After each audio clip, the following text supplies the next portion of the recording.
عبادات میں سے ایک بہت ہی اونچی عبادت اور اہل ایمان کے لیے اور استطاعت رکھنے والوں کے لیے فرض کی گئی عبادت حج کی عبادت ہے، اور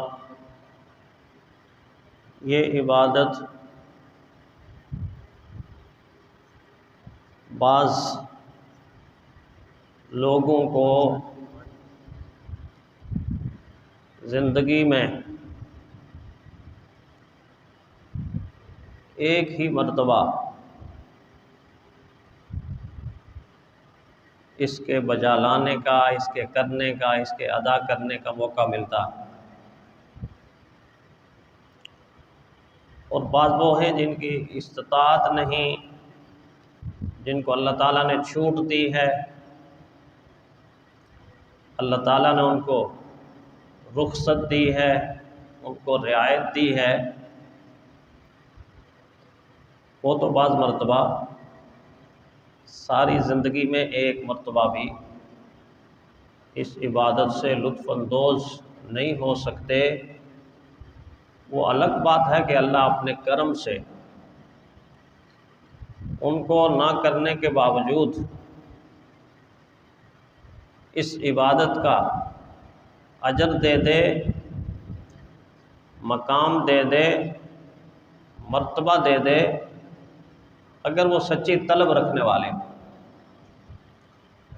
کیونکہ بہت سے اللہ تعالیٰ کے فیصلے انسان کی سچی طلب پہ ہوتے ہیں، انسان کی خلوص بری نیت پہ ہوتے ہیں، اور انسان کے محبت برے جذبات پر ہوتے ہیں، اور اخلاص کے ساتھ مزین احساسات پر بعض فیصلے اللہ تعالیٰ کے ہوتے ہیں۔ ان جذبوں کے ساتھ اور اس نیت کے ساتھ اور ایسے اخلاص کے ساتھ اور ایسے محبتوں کے ساتھ اگر ایک انسان اپنی زندگی گزار رہا ہے اور اس کی نیت یہ ہے جب بھی موقع ملے گا، اللہ جب بھی توفیق دیں گے، میں ضرور اللہ کے گھر کی حاضری دوں گا، میں ضرور اللہ کے پاس حاضر ہو جاؤں گا، میں ضرور اللہ تعالیٰ کی طرف سے عائد کردہ یہ عبادت اخلاص کے ساتھ، محبت کے ساتھ پوری اللہ تعالیٰ کے ہاں جا کر بجا لاؤں گا۔ اگر جذبہ یہ ہے تو یہ دنیا کے کسی کونے خدرے میں رہتا ہے، مشرق میں ہے یا مغرب میں، جنوب میں ہے یا شمال میں، نہیں جا سکا کہ اس کی استطاعت نہیں تھی، یہ وہ خوش قسمت اور خوش نصیب ہوگا کہ جس کے جذبوں کی بنیاد پہ اللہ تعالیٰ اس عبادت کا اجر اس کے مقدر میں لکھ دیں گے، اس کو عطا کر دیں گے۔ اور ایک وہ خوش قسمت ہیں، خوش نصیب ہیں جن کو اللہ تعالیٰ توفیق دیتا ہے، اور اللہ کی دی ہوئی توفیق کو بروئے کار لاتے ہیں، اور پھر اپنے گھر کو چھوڑ کر، اپنے کنبے کو چھوڑ کر، اپنے قبیلے کو چھوڑ کر، اپنے خاندان کو چھوڑ کر، اپنے کاروبار کو چھوڑ کر، اپنی ملازمت اور مزدوری کو چھوڑ کر، دنیا کے سارے کاموں کو ایک طرف رکھ کر وہ اللہ کی توفیق سے اللہ کی طرف سفر کرتے ہوئے پہلا قدم اٹھا لیتے ہیں، اس سفر پر روانہ ہو جاتے ہیں۔ اور یہ ایسا سفر جس کا ہر قدم اللہ کی رحمت کی طرف قدم ہے، اللہ کی ذات کی طرف قدم ہے، اللہ کی برکتوں کی طرف قدم ہے، اللہ کی رحمت کے سمندر کی طرف قدم ہے، اللہ کی چاہت کی طرف قدم ہے، اور اللہ کے قرب کے زینوں میں ایک زینے کے چڑھنے کا سفر ہے یہ حج کا سفر۔ بڑا پیارا سفر، بڑا خوبصورت سفر، بڑا بابرکت سفر، بڑا باسعادت سفر، ایسا سفر کہ جس سفر کا پہلا قدم اللہ تعالیٰ سے مغفرت کا اعلان بن جائے اور بخشش کا سامان بن جائے۔ قدم اٹھے تو بخشش کے سامان کی طرف، اور قدم نیچے آئے تو مغفرت کے اعلان کی طرف۔ یہ اس حاجی کے پہلے حج کے قدم کا اثر ہے، تاثیر ہے، صلہ ہے، اجر۔ بہت مبارک سفر، بہت مبارک سفر، ایسا مبارک سفر کہ جس حج کے مسافر کی کائنات ہم نوا بنتی ہے اور فرشتے ہم نشین بنتے ہیں۔ کائنات ہم نوا بنتی ہے اور فرشتے ہم نشین بنتے ہیں۔ اللہ کی بنائی ہوئی ساری کی ساری کائنات، جاندار ہو یا بے جان ہو، چھوٹی ہو یا بڑی ہو، جب اس حج کے مسافر کی زبان سے پہلا جملہ نکلتا ہے، اور کیا پیارا جملہ ہے، کیا خوبصورت جملہ ہے، جب اس کی زبان سے یہ جملہ نکلتا ہے، لبیک اللہم لبیک لبیک لا شریک لک لبیک ان الحمد والنعمت لک والملک لا شریک لک لا شریک لک۔ جب یہ جملہ اس کی زبان سے نکلتا ہے تو پھر اس کے ارد گرد اللہ کی بنائی ہوئی ساری مخلوق، ساری کائنات، وہ تنکے ہوں، وہ ذرے ہوں، وہ پتے ہوں، وہ قطرے ہوں، وہ درخت ہوں، وہ پہاڑ ہوں، وہ نباتات ہوں، وہ حشرات ہوں، وہ حیوانات ہوں، وہ جمادات ہوں، وہ جنات ہوں، وہ ملائکہ ہوں، چاروں طرف کے اندر جتنی مخلوق اس کے ارد گرد موجود ہے، جب یہ اپنی زبان سے لبیک کہتا ہے تو مخلوق کی زبان سے بھی نکلتا ہے لبیک اللہم لبیک لبیک لا شریک لک لبیک ان الحمد والنعمت لک والملک لا شریک لک لا شریک۔ اللہ میں حاضر ہوں، اللہ میں حاضر ہوں، حمد تیرے لیے، نعمت تیرے لیے، ملک تیرے لیے، تیرا کوئی شریک نہیں، میں حاضر ہوں، تیرا کوئی شریک نہیں، میں حاضر ہوں۔ کیا ترانہ ہے، کیا وظیفہ ہے، کیا عبادت ہے، کیا رنگ ہے، کیا ڈھنگ ہے، کیا انسان کی چال ہے اور کیا انسان کا لباس ہے۔ ایک جملہ کہنے کے ساتھ ساتھ ایسے لباس میں اللہ کے سامنے پیش ہو گیا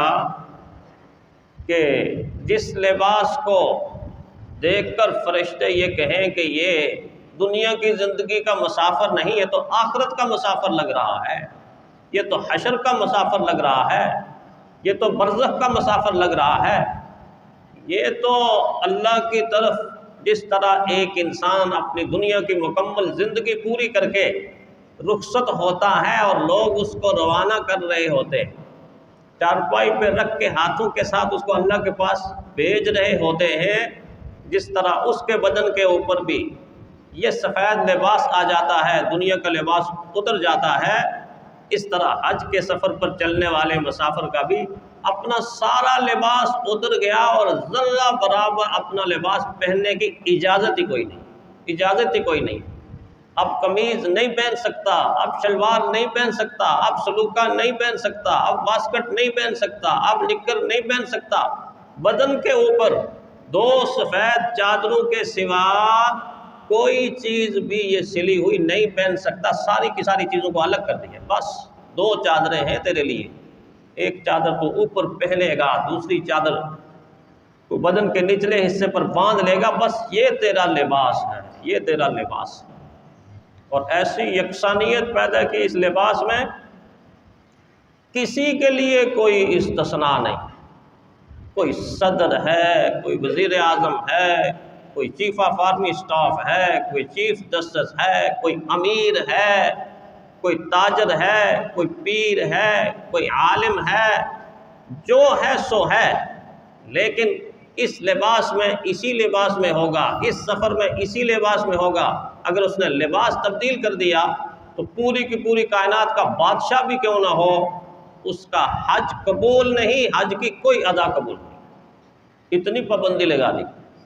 سب کے لیے ایک لباس رکھا، اور سب کے لیے جو طریقہ کار وضع کیا وہ بھی ایک ہی ہے، دو طریقے نہیں ہیں۔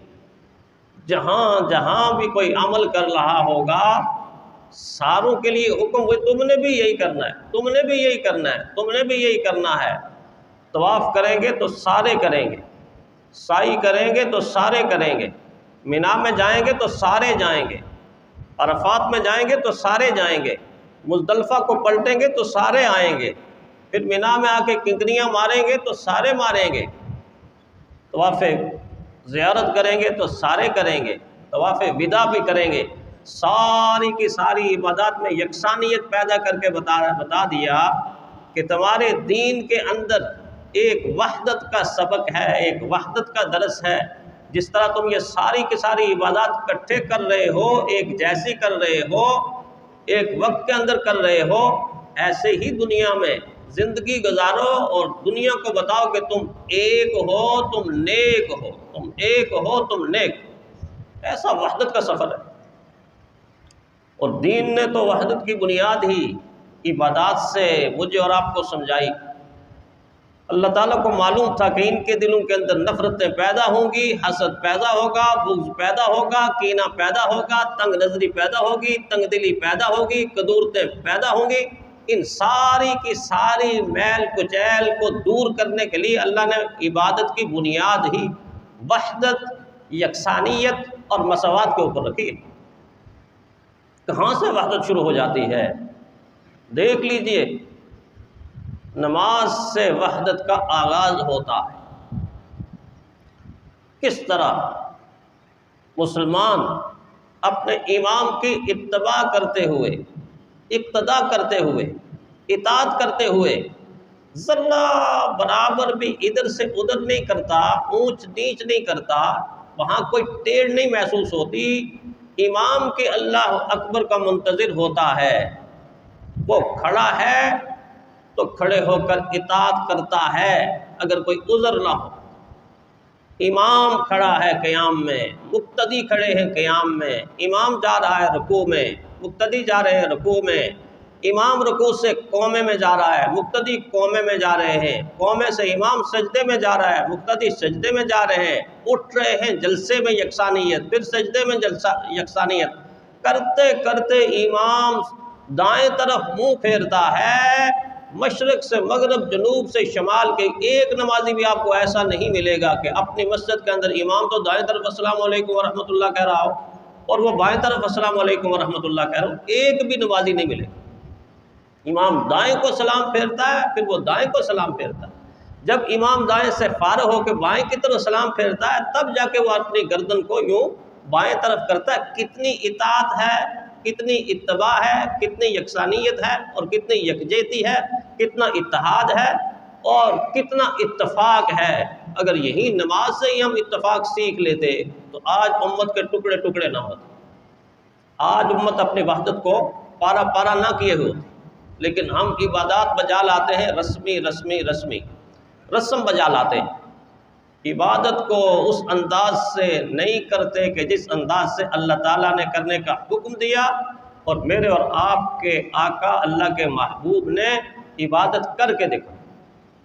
تو یہیں سے وحدت کا سبق شروع ہوتا ہے۔